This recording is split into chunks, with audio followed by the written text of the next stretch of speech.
जय हिंद दोस्तों, मैं आपका अपना यश। दोस्तों, अभी जो वीडियो लेके ये है जो फायरमैन की भर्ती थी इंडियन नेवी की, उसका रिजल्ट आ चुका है उसको लेके। और ये 2 से 3 दिन पहले रिजल्ट आ गया था। काफ़ी सारे दोस्त मेरे पास मैसेज कर रहे थे, मतलब अलग-अलग क्वेश्चन थे सभी के। सर हमें मतलब वीडियो बना के आप बता दो। तो मैं थोड़ा-सा पारिवारिक कारणों की वजह से वीडियो नहीं बना पाया। बाकी सभी दोस्तों को पता है जो इंस्टाग्राम पे फॉलो करते हैं या यूट्यूब पे मेरी शॉर्ट वीडियो देखते हैं, तो उनको पता भी है किन वजह से मैं मतलब 2 दिन 3 दिन से वीडियो नहीं डाल पाया। जब रिजल्ट आया था उस टाइम भी मैं वीडियो नहीं डाल पाया था। तो अभी ना बहुत सारे कन्फ्यूज़न है दोस्तों के। एक तो वेटिंग लिस्ट वालों को लेके, वेटिंग लिस्ट आएगी, कितने बंदों की आएगी? और कुछ दोस्तों के ज्वाइनिंग को लेके अब क्या-क्या प्रोसेस होगा, उसको लेके बहुत सारे दोस्त पूछ रहे हैं। सर मेडिकल क्या होगा, क्या नहीं होगा? और एक कुछ दोस्तों के ना मेरे पास अलग-अलग मैसेज आए हैं, कह रहे हैं सर कम मतलब 1990 वाले कैसे सेलेक्ट हो गए यूआर में? उनकी तो एज भी ज़्यादा है, इतना एज का क्राइटेरिया नहीं है, 18 से 25 साल ही होता है। तो मेरे को लगा सारी चीज़ें आपसे क्लियर कर देनी चाहिए, क्योंकि आप ना जिन भी यूट्यूब वाले दोस्तों को देखते हैं, वो मतलब पहले से खुद मतलब इस चीज़ में नहीं है, ना तो उन्होंने भर्ती मतलब सही से देखी। अगर भर्ती देखी है तो बाहर से देखी है, जॉइन नहीं किए। लेकिन भर्ती के प्रोसेस का पूरा नहीं पता होता। बहुत सी ऐसी वैकेंसीज़ होती है जिसके बारे में बहुत से सारे दोस्तों को नहीं पता होता।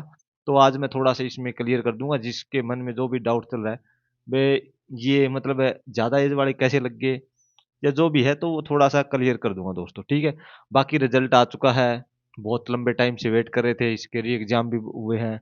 आपको पता है ये भर्ती आई थी दोस्तों 20 और 26 जुलाई, मतलब 2024 को। 2024 से लेके अभी 26 आ गई, 2 साल कंप्लीट हो गए हुए, ठीक है?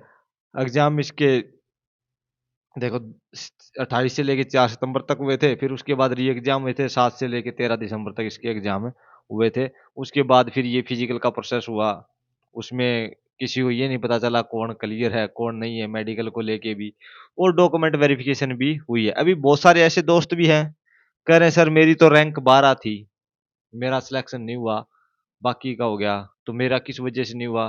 तो भाई सभी के डॉक्यूमेंट्स को लेके भी मतलब बहुत सारे ऐसे इश्यू हुआ है जिनकी वजह से उनको बाहर किया गया है।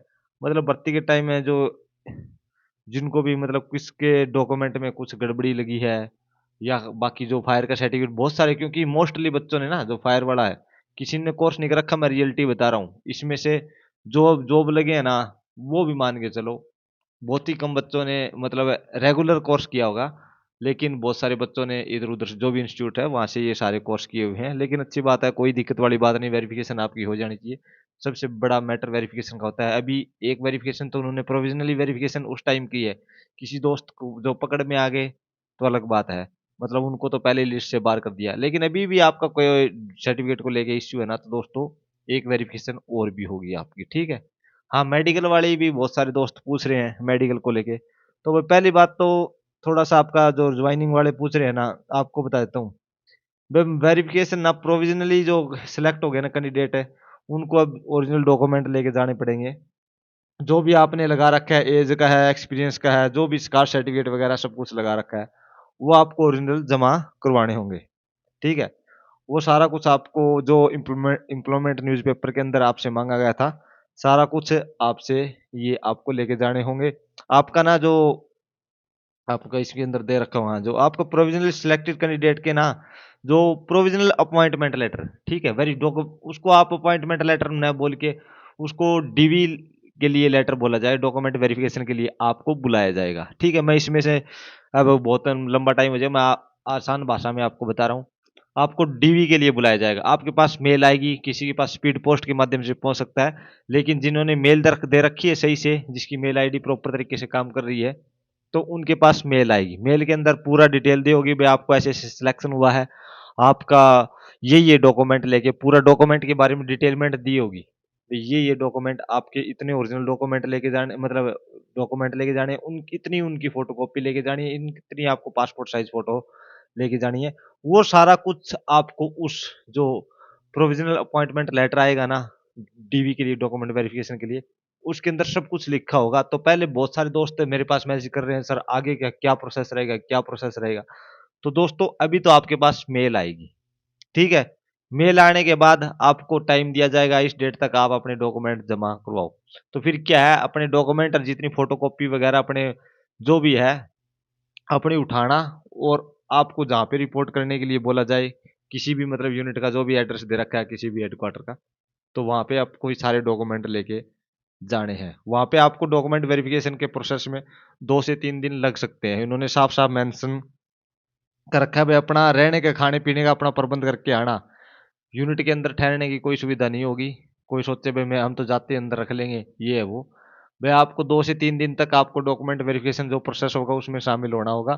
तो वहाँ पे शामिल होने के बाद आपका जो भी डॉक्यूमेंट कार्रवाई हो जाती है, उसके बाद आप अपने घर आ जाओगे, ठीक है। उसके बाद वो अपनी डॉक्यूमेंट प्रोसेस मतलब जो कार्रवाई करेंगे, आपकी किसी भी बोर्ड से आपने 10th का रखी है, 12th का रखी है या डिप्लोमा का रखा है, वो अलग-अलग जगह जाएगा, वहाँ से वेरिफ़िकेशन होके आएगी। आपकी ओरिजिनल डीएमसी के माध्यम से वेरिफ़िकेशन होगी, या आपका जो कास्ट सर्टिफ़िकेट है, उसकी वेरिफ़िकेशन होगी।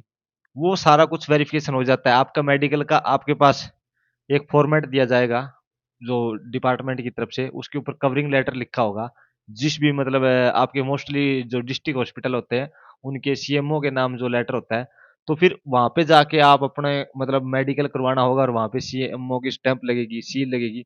वो आपको उस यूनिट में जमा कराना होगा। फिर सारे डॉक्यूमेंट वेरिफ़िकेशन और मेडिकल जमा हो जाता है ना, उसके बाद आपको जो यूनिट है, जो मतलब इंडियन नेवी वाले हैं, वो आपको मतलब फाइनल जो के ज्वाइनिंग लेटर होते हैं, वो आपको इश्यू होगा। तो मेडिकल प्रोसेस वगैरह सिविल का होगा इतना, जो पहले बहुत सारे दोस्त इसको लेके चिंतित हैं। तो नॉर्मल होगा, वो आपके डिस्ट्रिक्ट में भी हो सकता है। कई बार क्या होता है, इंडियन नेवी वाले भाई भागदौड़ आपको ज़्यादा ना करनी पड़े, क्योंकि इसमें आपको घर पे मेडिकल करवा के लेके भेजते हो डिस्ट्रिक्ट हॉस्पिटल में, तो बहुत लंबा प्रोसेस लग जाता है। तो फिर वो अपने आस-पास का जो भी गवर्नमेंट हॉस्पिटल होता है, सिविल हॉस्पिटल, तो वहाँ का आपको एड्रेस दे देते हैं भाई, आप वहाँ पे करवा के अगर जमा करवाना चाहते हो तो 1-2 दिन में आप वहीं पे आप जमा भी करवा सकते हो। तो ये सारा कुछ वो आपको वहीं पे बता दें, जो आपको सूटेबल लगे उस हिसाब से आप अपना काम कर सकते हो। तो ये है पूरी चीज़ें। अब बहुत सारे दोस्त वेटिंग लिस्ट के बारे में पूछ रहे हैं, सर वेटिंग लिस्ट आएगी कि नहीं आएगी? तो दोस्तों इस भर्ती को ना 2 साल का प्रोसेस हो गया है। ठीक है, 2 साल के प्रोसेस में बहुत सारे ऐसे दोस्त हैं जो बाकी जॉब्स में लगे हैं, किसी भी तरह की जॉब में लगे होंगे। क्योंकि इंडियन नेवी में अगर आपको जॉब करनी है तो मोस्टली आपको वहीं पे ही टाइम बिताना पड़ेगा। जो साउथ की साइड है, वहीं पे ही आपका अलग-अलग, चाहे आपको मुंबई में हो, चाहे अंडमान निकोबार में हो, या जो मतलब आंध्रा में हो। तो वहीं पे मोस्टली आपको, जहाँ पे इंडियन नेवी रहती है, वहीं पे रहना पड़ेगा। कोई दोस्त सोच रहा है मैं दिल्ली आ जाऊँगा, ये आ जाऊँगा, तो भाई बहुत मुश्किल है, नामुमकिन ही मान के चलो। तो बहुत सारे दोस्त क्या होते हैं, अपने यहाँ पे जॉब लग जाते हैं ना, सिविल जॉब कहीं भी अपने स्टेट में लग जाओ, या बाकी जो भी सेंटर की होगी, तो उसको ज्वाइन कर लेते हैं। तो इसलिए इसमें कम से कम मान के चलो 25 से 30 वैकेंसी ऐसी होगी जो मतलब वैकेंट रहेगी, तो उसकी जगह वेटिंग लिस्ट आएगी। ये नोट कर लेना दोस्तों, ठीक है? मैं बता रहा हूँ, मैं रियलिटी के हिसाब से बता रहा हूँ, मैं कोई ये नहीं है। जो भी चीज़ मेरा जो एक्सपीरियंस रहा है उस हिसाब से बता रहा हूँ। 25 से 30 कम से कम बताई है मैंने, ज़्यादा भी हो सकती है, लेकिन इससे कम नहीं रहने वाली। ये आप नोट कर लेना। तो क्योंकि बहुत सारे दोस्त ना अभी ज्वाइन ही नहीं करेंगे, तो उसके लिए टाइम आपको 6 महीने का टाइम लगेगा। कोई दोस्त सोचे कल ही लिस्ट आ जाएगी, कल नहीं भाई, 6 महीने का टाइम कम से कम, क्योंकि डॉक्यूमेंट प्रोसेस होगा, ज्वाइनिंग प्रोसेस शुरू होगा, तो उसके बाद ही ये सारा कुछ होने वाला है। तो थोड़ा-सा आपको वेट करना पड़ेगा। तो ये वेटिंग वालों का भी मैंने बता दिया है। अभी बहुत सारे दोस्तों ने ना एक चीज़ भेजी है, पहले तो आप ये देखो, इसमें आपका अगेंस्ट यू आर लिखा हुआ मिलेगा बहुत सारी, ठीक है? बहुत सारी जगह आपको अगेंस्ट यू आर।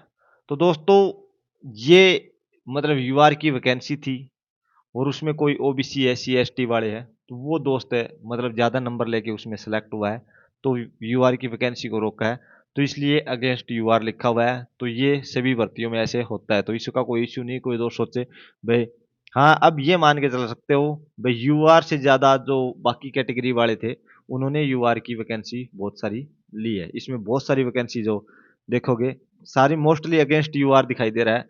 तो ये कोई चाहे ओबीसी का भाई हो सकता है, कोई एससी का, कोई एसटी का, या बाकी जो भी है वो भाई हो सकते हैं। अभी एक दोस्त ने मेरे पास भेजी है, आपको बता देता हूँ। एक दोस्त ने मेरे पास है, ये फोटो भेजी है। इसमें भाई ने लिखा हुआ है कि सर ये कैंडिडेट यूआर का है, ठीक है? इसका देखो सतीश चंद्रा गुप्ता के नाम से है। और कहीं इसकी एज 89 है, यूआर का है तो 89 वाला तो फॉर्म ही नहीं भर सकता, इसकी एज तो अब वो 35 से भी ऊपर होगी, तो इसने फॉर्म कैसे भर दिया यूआर में।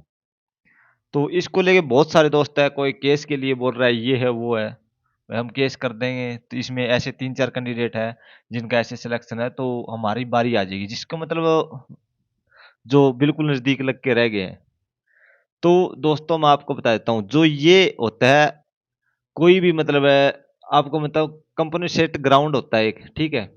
अभी रिसेंटली अपनी एक भर्ती आई थी असम राइफल की, उसमें भी ऐसे बंदों के लिए स्पेशल भर्ती निकाली थी उन्होंने तो, ठीक है। उसमें जो भी है मतलब है, कोई ड्यूटी के दौरान किसी की डेथ हो गई है या किसी का मतलब कोई भी रीजन की वजह से जॉब से बाहर हो गया है, तो उसके परिवार वालों को मौका मिला था उस भर्ती के लिए, आप एक बार वो नोटिस देख लेना।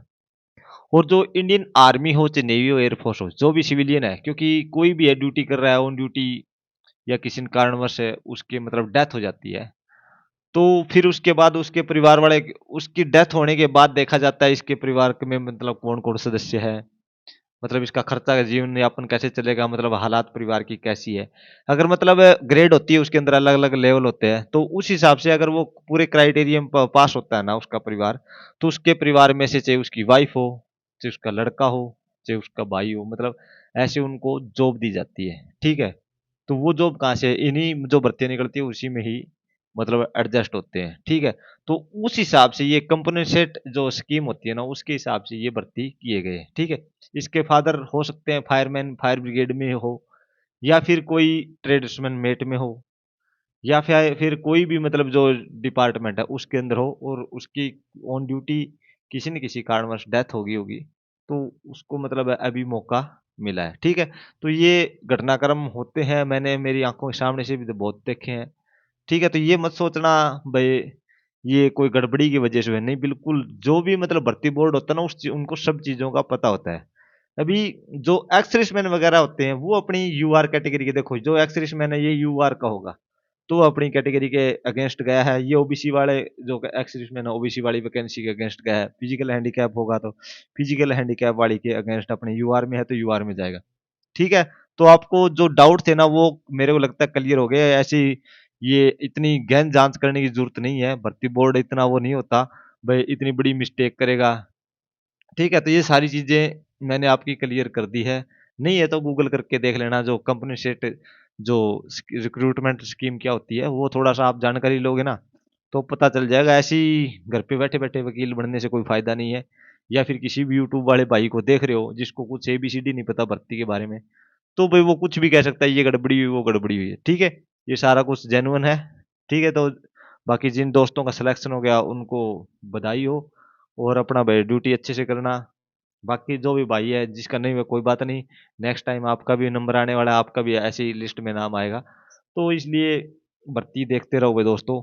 और नई भर्तियों के लिए अपने को मतलब ज्वाइन करके रखो, चाहे इंस्टाग्राम पे फॉलो करके रखो और यूट्यूब पे, दोनों पे। तो ये है पूरी अपडेट दोस्तों, अगर वीडियो अच्छी लगी चैनल को सब्सक्राइब कर लेना, और बाकी अपने जिन दोस्तों के डाउट है तो उनको शेयर कर देना।